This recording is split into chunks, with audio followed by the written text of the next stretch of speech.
Hey, welcome to the 5 a.m. Mester Scrum Show. Hope you're doing well today. I say that every day, but I do wish it. And today I want to say be brave, adjust scope. Too many project managers and program managers and leaders and Scrum Masters and product owners are scared to death to adjust scope or request to adjust scope to meet time and cost constraints because time and costs are fixed. I don't care what anybody says. The only thing that's adjustable is scope. And this goes off a X post by Vasco Duarte, who is the Scrum Master toolbox host. And he posted on X the other day about how estimates don't help with cost and schedule. And I said, it's not that. It's the fact that program managers and project managers are too scared to adjust scope. And I'm going to get into that today here on our for our Thursday, where we talk about requirements, reviews, retros, and roles. So part of this is the requirements because requirements are scope. We're going to talk about that today on the show and kind of reference. Always try to do something relevant to what people post in the previous day or within time that makes sense to keep it relevant. Anyway, 5 a.m. Mester Scrum Show. I am Greg Mester, Scrum Master and Agile Coach. And here we talk about Scrum and Agile in a very practical, tactical way. So you can bring more value to the customer, spend less time bringing that value to the customer, and have more fun along the way. So if you saw the intro image on this, the thumbnail, you'll see Bubbles. Now you could debate whether Bubbles is being brave or being terrorized and wants to run away. And it depends on how you look at product owners, program managers, leaders when it comes to scope. Are they scared or are they trying to run away? And sometimes you get a little bit of both. They're too scared to adjust scope or ask the customer who want to change things or what's going on based on what's going to be delivered. Or they are brave enough to do that, right? Which one are they? And I would say a lot of them are not brave at all. They cower. Leaders cower. Everyone cowers to the scope, and they don't understand the nuances, right? And what I'm going to go in today is a little bit of the nuances to help you succeed. That's been my secret sauce for all my years of program management, project management, being a Scrum Master, being a coach, being a leader, whatever I had to do, is the ability to adjust scope, what is needed. Now, I'm going to say this. So the other day I was talking about this and how this post, and I'm going to do the show, and I had someone say, well, what about you just adjust like quality, quality in the scope and all? I want to make a clarification here that most people, there's Bubbles. Hi, Bubbles, you back? You want to see the kitty in the picture? But most people don't understand. Quality is not scope. Okay, I want to make that perfectly clear. I might have to do a whole show on this one day. But quality, and I think I've done this before, engineering practices, how you do your business, the quality of your business, your procedures and all that aren't part of scope unless you are actually part of your story or your effort is to change the procedure. Then it's not part of it. And what so many people don't understand, they think, well, if I limit scope or I got to meet this time constraint or this cost constraint, I got to eliminate quality or I got to eliminate a engineering practice. You never eliminate an engineering practice or quality aspect to meet time or cost, because in the end, it'll cost you 10 times more money. You're going to have more bugs and more pissed off customers when you eliminate those things. And people don't understand that. They think, and when people write requirements of business people, because I wrote specs for the government for years. And they're like, okay, well, this is a process thing. We want to put that in the requirements. It's like, no, that is supposed to be a natural occurrence in the team. And teams need to work on. Maybe we'll do that another show. We'll do on a We Team Wednesday. We'll talk about engineering practices and quality and how they are a base platform from which to build your scope. Should never be in the scope contract. So when they talk about eliminating scope, I am not talking about eliminating engineering practice or quality efforts that you would normally do to deliver product. Never, never, never. So please don't ever think that. Greg Mester said that. Greg Mester says, if you do, you're a fool. Okay? If you eliminate your engineering practices or your quality efforts in order to deliver something in on time for what your schedule is or based on cost, you're full. Look at Boeing. Boeing's totally blown it all. They don't think so. We're untouchable, but you know what? They're not everyone's untouchable. So sooner or later, it'll catch up to you. No matter where you are, if we're the lowest person in the organization, all the way up to the CEO of the company, sooner or later, ignoring or minimizing, that's not part of your scope. Okay, so let's talk about scope. When we design things in Scrum and Agile, and even in project management, I'm sorry, no matter what you're doing, I know I see part of this whole thing that Vasco Duarte posted was because PMI and Agile Alliance are kind of joining forces a little bit and getting together. And there's a big pushback on the project management and the schedule and the estimates and all that. And all that's flaring up now.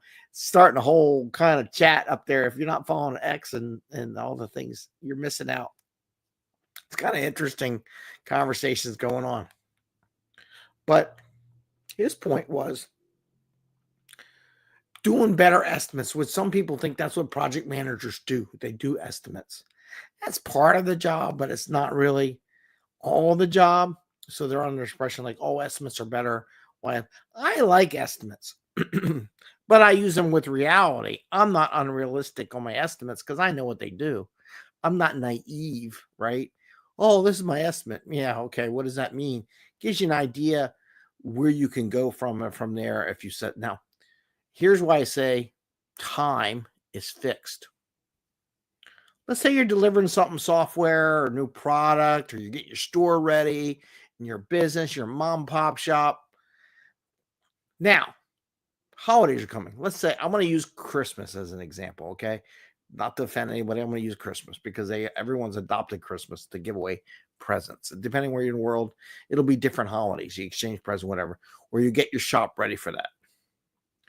Do you think it's a good idea to miss the time constraint of Christmas to have your shop open or a new product line open or have something that wasn't there the year before but is here this year so they can buy it and you can make money? Because if they bought it last year, are they going to buy it this year? No, they're not. Just sorry. I mean, unless you have an annual review and it's a subscription thing or whatever, but there's no encouragement to buy more product from you. Maybe the same product, but not more. No, nothing like that. So time is fixed. You can't change that, right? Cost. I don't care where you are. Your costs are fixed. Everyone budgets for amount of money to expend. Now, can you get money from other places? Yes. However, getting more money and resources doesn't necessarily fix the time problem, okay? The reason why I say that, it just gets more complex. Can you imagine? I got cat hair flying everywhere. Bubbles, go lay down. You add another team to the process. Okay, instead of one team, now you got two teams, right? So now with two teams, there's more communication, more complexity, more people, more personalities. How to exchange stuff, who's got what. You're making everything more complex. So just because you add more money or more resources to a problem doesn't help you make the time restraint, right? It doesn't necessarily mean you're going to make scope.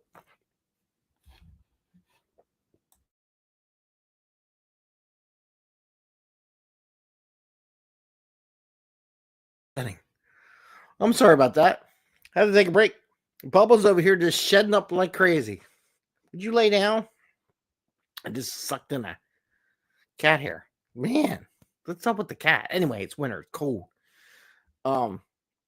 So it doesn't help make up that time nor the budget. One, it kills the budget, right? You went way above costs. But adding more people doesn't fix the problem because that just increased costs, right? So the only thing you can do, and my secret to all my successes in project management, is to eliminate scope, right?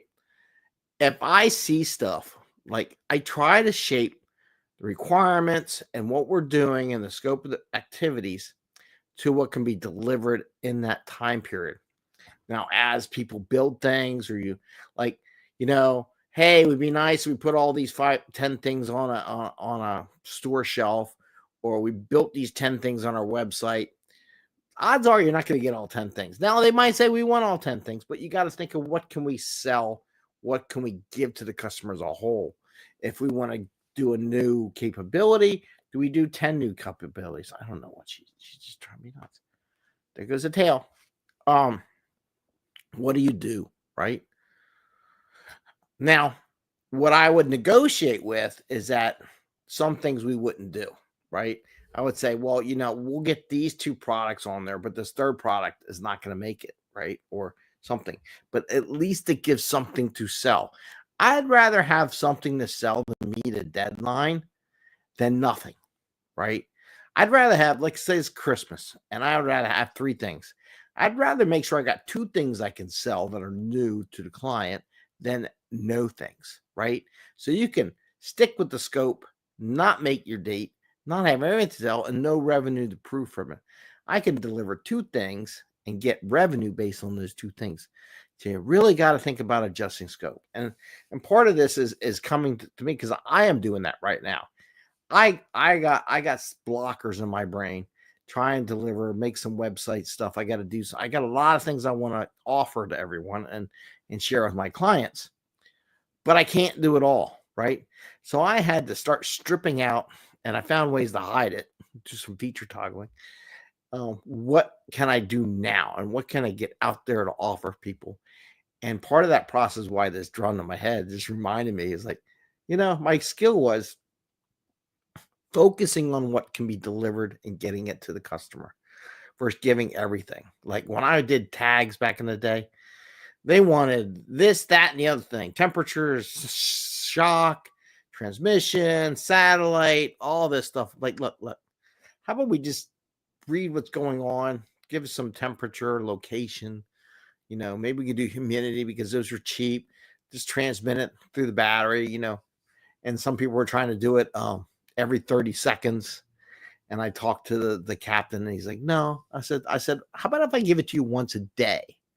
And he's like, oh, that'd be awesome, because he didn't have visibility at all. So I told the engineers, I said, how about just once an hour? Will that give me 5 years of battery life? And they're like, yeah, that'll give you 5 years of battery life. We'll be fine, no problem. So I fixed it, right? So I changed the scope of the issue. They overinterpreted, and that would probably be another episode somewhere about overdoing and over designing. But those are the kind of things where you adjust scope. To me, they may think it has to last forever, has to do all this stuff. It's like, no, deliver some stuff, then make another release later on, because you know what'll be nice? You get some new clients, they got some new products they can sell. In a couple months, offer them another product or another capability, then they might buy more product a couple months from now in the next quarter, right? But at least you're continuously giving them new stuff to see what they want to purchase from you or use from you, right? Or make their lives easier. It's better to get something like, if you're internal, to help make it more efficient for people during their peak season. Let's say I got 3 things that'll help during a peak season, like the new year, new buys, new Christmas, whatever it would be, that the orders are going to come, and they're going to have to do all this manual stuff. And I have 3 ideas that I can do to help reduce the manual work. If I get you 1, that's 33% savings in the manual work that you had overall, right? And I could deliver it, and you can have it, and you can save 33% of your time. It's like I'm doing that 5 a.m. wake up thing. What would you do if I gave you 33% of your time back, or whatever that was? Let's say it takes you 2 hours a week, or maybe a whole week to process all this stuff because you got so many things to do. And I save you a day or 2 on all that processing. What would you do with that extra day? Find something new to sell, right? That's what they would be doing. Or contacting new customers, marketing something, growing the base with that extra day that they had. That's what they're supposed to be doing anyhow. So think about this. It's not about estimates because they make us better at focusing time, better at focusing cost. Estimates are something else, but adjust your scope. You want the estimate to give you a time for when they can sell or market it. Or we had to buy ad space in Boston for something I did before, but we had a deadline to make. So we had to make it work for that deadline because we already bought the ad space, newspapers, print, stuff like that when people used to reprint. So adjust your scope, right? Scope is adjustable. Don't be scared.